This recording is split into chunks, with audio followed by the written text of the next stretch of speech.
Welcome बच्चों, welcome to this class. And today's class was virtually slated for operation research. I was to start operation research from today, but in last 48 hours I have got several calls and they have asked me to make a video for production function. So today's class I am rendering for this production function. Next class I will make a video for FOR, and then we shall enter into linear programming. So this today's class is production function. Let us see the various properties of production function. So production function, while we start production function, the first word is production. So what does production means in economics? So in economics, this production is a process of creation of utility. Reverse case is the consumption. When we consume a commodity, we destroy the utility, while we just produce a commodity, we create utility. So this production is the very creation of utility, and consumption is the destruction of utility, right? Now production function, a production function establishes a functional relationship between output and inputs. This is a physical relationship. Let us take a production function Q as a function of K and L. Absolutely, this is a long-run production function because both of these inputs or the variables are variable. So this is a long-run production function. Now, we are likely to see the various properties of this particular production function, and I shall explain rather 7 to 8 properties related to this production function. Now let us start. First is how we could know the returns to scale about the production function. So for knowing the returns to scale, we have to calculate degree of homogeneity. Just how we calculate degree of homogeneity, we multiply all the variables, that is K and L, by a constant lambda, and then after multiplying, we factor out the lambda completely outside, and the degree index of lambda is the degree of homogeneity. This is degree of homogeneity T.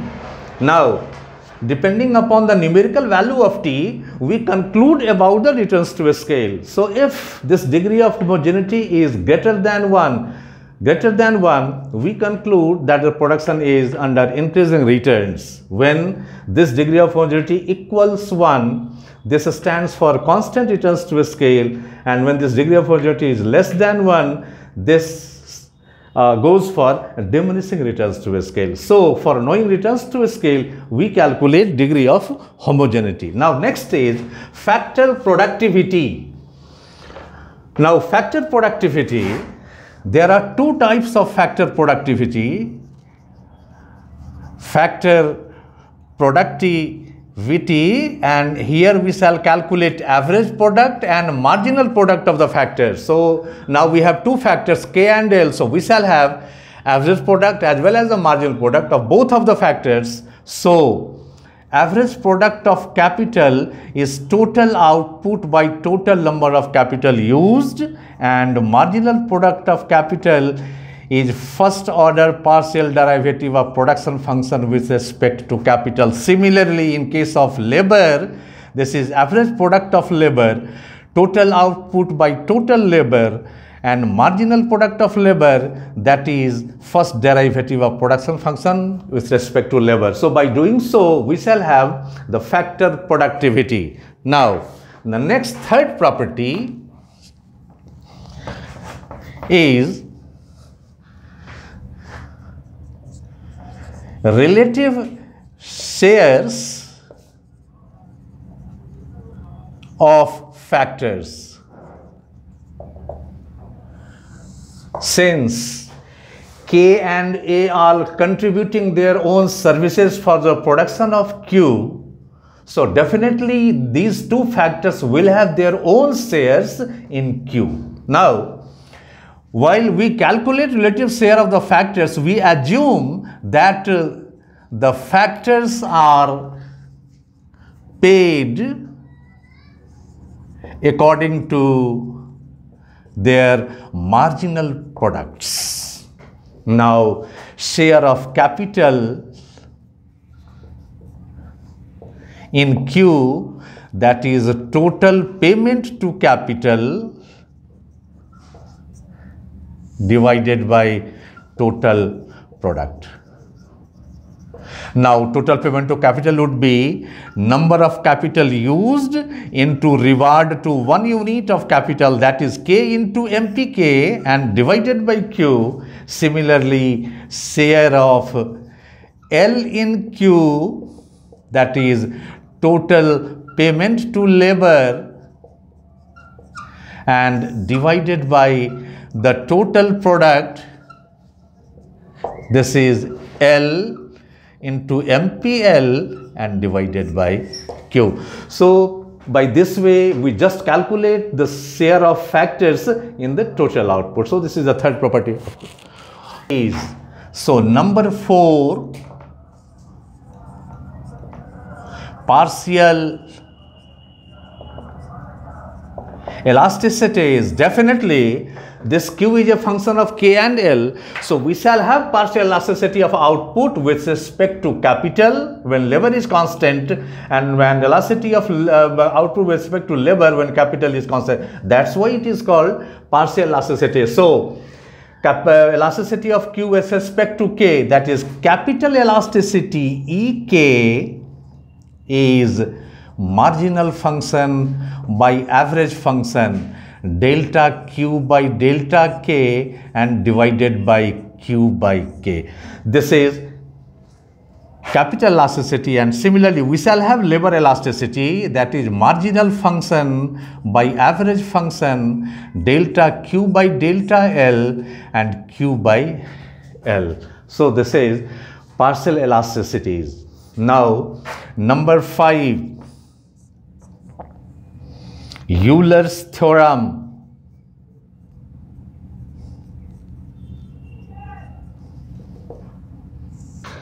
In Eulers Theorem, if there is constant returns to a scale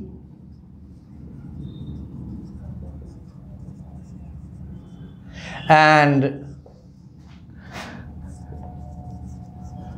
factors are paid equal to their marginal products,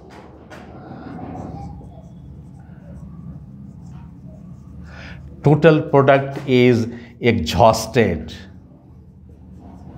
That is no economic profit. And this could be written as K into MPK plus L into MPL exactly equals Q. So this is the total payment to capital, this is total payment to labor, and sum of these two payments to these two factors equals exactly total product. So nothing is left for the producer. Now in this context there is another finding, that if factors are paid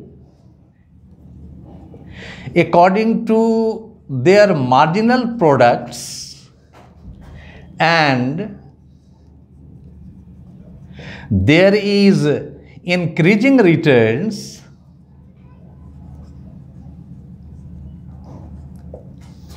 then producer shall be in loss. That is K into MPK plus L into MPL is greater than Q. Yes. So the total payment to factors exceeds the total product, and so ultimately producer finds itself in a state of loss. And similarly, when production is under diminishing returns,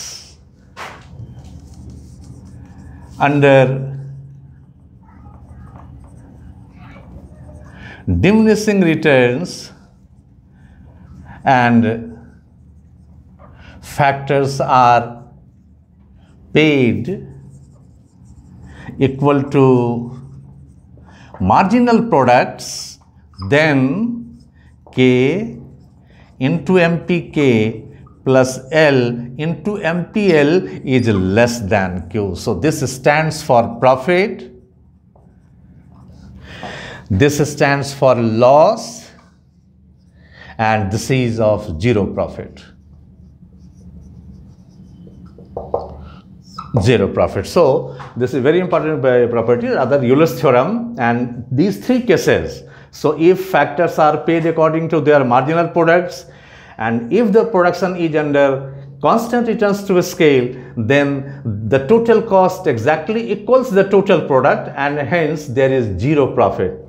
Another finding is that if factors are paid according to their marginal products and there is increasing returns to a scale, then the producer shall be in loss, that is total cost will exceed the total product and the producer will be lost. And finally, under diminishing returns and factors are paid equal to their marginal products, then total cost is smaller than the total product and the producer will be in state of profit. So this is the fourth property.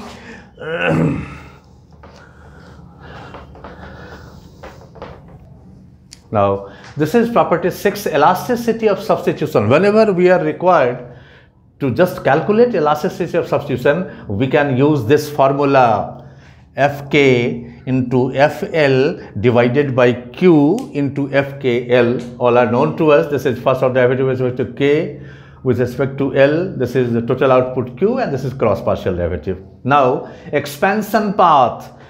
For finding expansion path, or rather for finding equation of expansion path, we can use this equality of producer's equilibrium, that is MPL by MPK equals PL by PK. So now the last final property, number 8, is about the isoquant.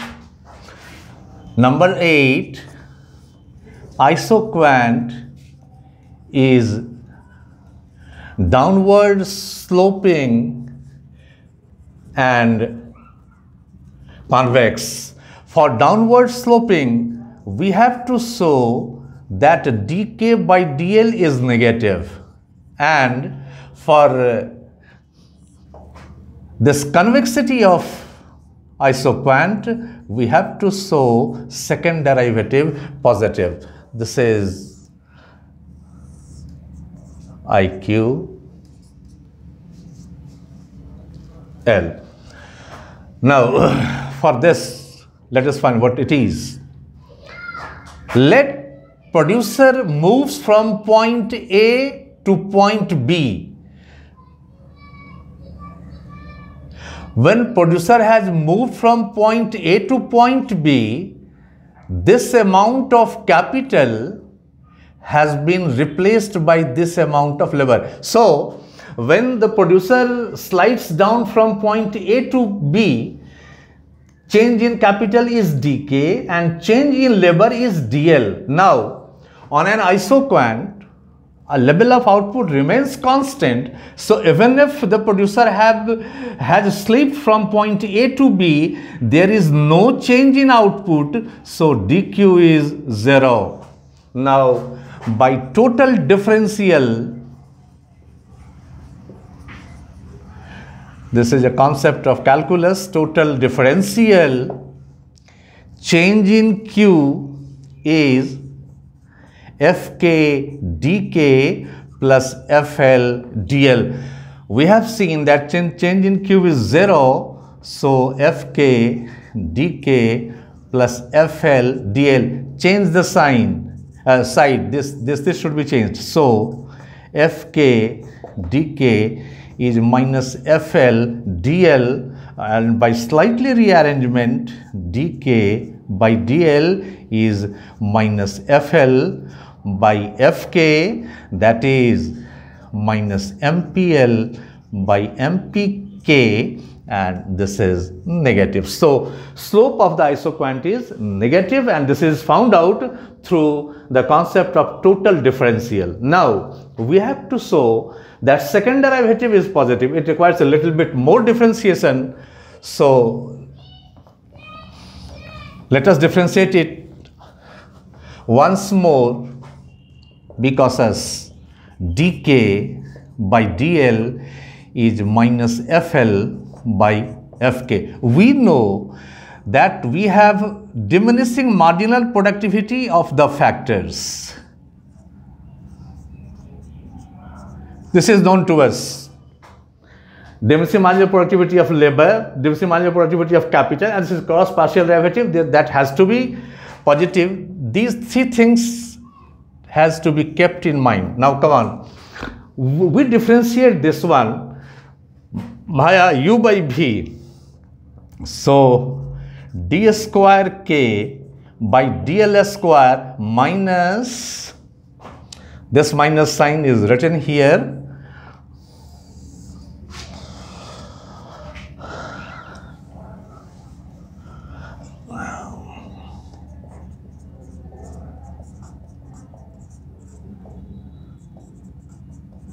right, u by v. So in denominator we shall have f square k, v square, u by v, v square. Now FLL plus FLK by dk by dl and into fk. Yes, this is the differentiation of the numerator inside the bracket and into fk plus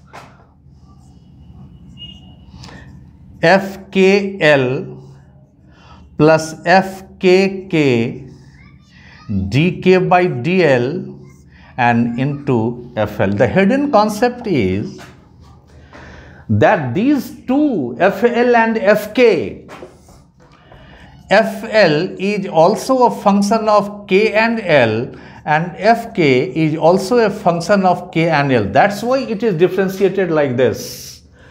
Now when we differentiate this numerator, fl is first differentiated with respect to l, and then this fl is differentiated with respect to k, but the whole is likely to be differentiated with respect to l. So k into dk by dl and into fk plus, now its differentiation with respect to L, FKL plus FKK into dk by dl and into FL. Now, this dk by dl, in place of these two dk by dl, we shall give this value minus FL by FK. So, this is minus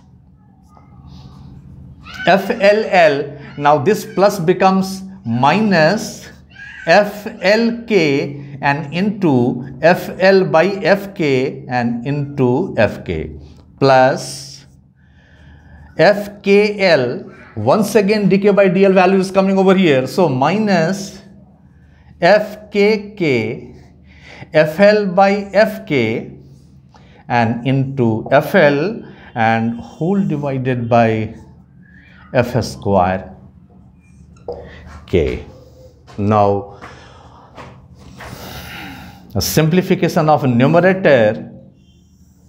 In denominator we have f square k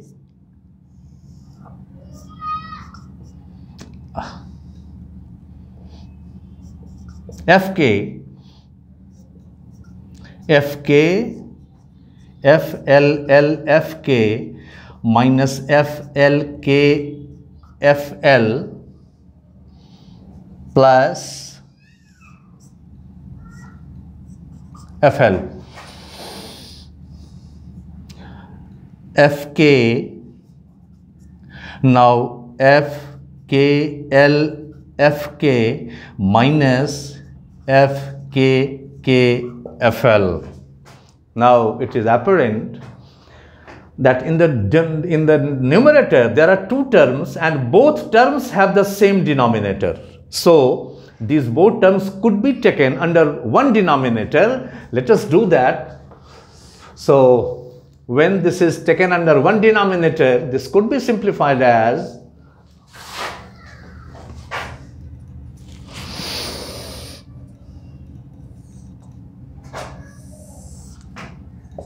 f square k fk FLL f square k FLL f square k minus FLK FLFK plus FKL FKFL one thing sorry, this sign is minus, please, minus FKL FKFL minus FKL FKFL and minus plus FKK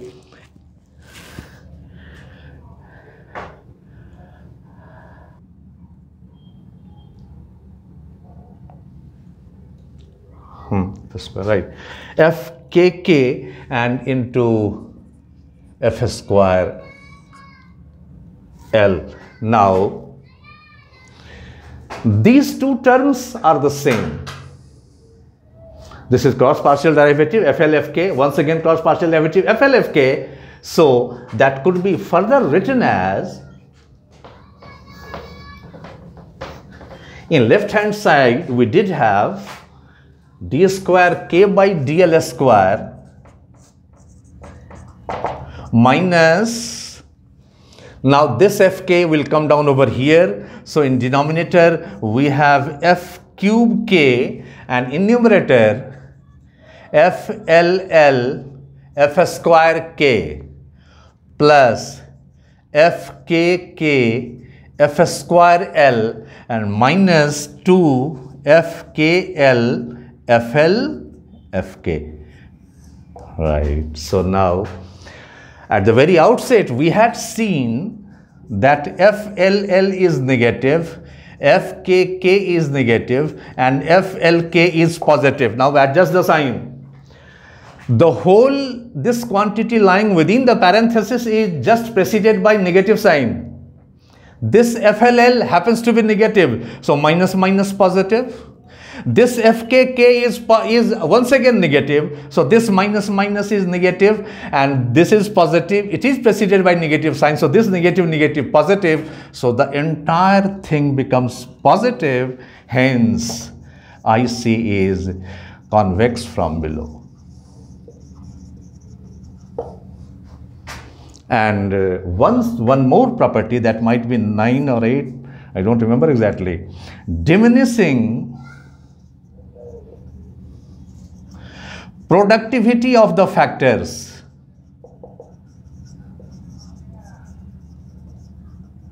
For this we have to show diminishing marginal product of both factors. So since FL is MPL, so we have to show FLL is negative, FK is MPK, so we have to show FKK is negative. So these are the various properties of a production function. Now we shall take a particular production function and shall prove all the properties with that production function. In today's class, I have explained all the properties of any production function. Now we shall take a particular production function and shall prove all the properties, all the 8-9 properties, and that I shall do in the next class. For today, it is all. Thanks.